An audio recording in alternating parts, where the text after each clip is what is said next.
আচলতে সংবাদ মাধ্যমৰ মানুহ হিচাপে বহু সময়ত এনেকুৱা প্ৰকৃতিৰ সৈতে জড়িত কামৰ সৈতে জড়িত হৈ থাকিব লগা হয় মোৰ। তো আজি ৰাতিপুৱাৰ ভাগত মই খবৰ পালোঁ যে বাসুগাঁও চহৰৰ 4 নং ৱাৰ্ড গোগলাপাৰাত এগৰাকী ব্যক্তিৰ ঘৰত অজগৰ সাপ এটা ওলাইছে। তো খবৰটো শুনাৰ পিছত মই তালৈ গ'লোঁ, দেখা পালোঁ যে চিলিঙিৰ ওপৰত সাপডাল উঠি আছে। তো প্ৰায় 1 ঘণ্টা সময় কষ্ট কৰি সাপডালক ধৰিবলৈ সক্ষম হৈছোঁ। প্ৰায় 8 ফুট দৈৰ্ঘ্য আৰু 6 কিলোগ্ৰামতকৈ অধিক হ'ব সাপডাল, অজগৰ সাপডাল। এইটো পাইথন সাপ। তো এই সাপডালক আচলতে আমাৰ ফালে যিখিনি জংঘল আছিলে আগতে, জংঘলখিনি কমি যোৱাৰ কাৰণে তেওঁলোকে খাদ্যৰ সন্ধানত দেখা যায় যে জংঘলৰ পৰা মানুহৰ জনবসতি এলেকাত সোমাই পৰে।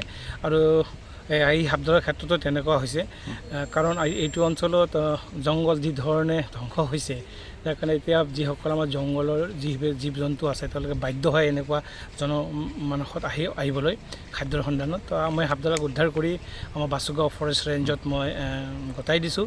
আৰু এনেধৰণে মই এইটো অঞ্চলত যিসকল এনেকুৱা সাপ ওলালে ৰাইজে মোক মাতে আৰু মই সেই মৰ্মে গৈ সাপবিলাক উদ্ধাৰ কৰি মানুহৰ উৎসুক ৰাইজৰ ভিৰৰ পৰা তাক নিৰাপদ জংঘল বা কেতিয়াবা ফৰেষ্টৰ হাতত মই গতাই দিওঁ।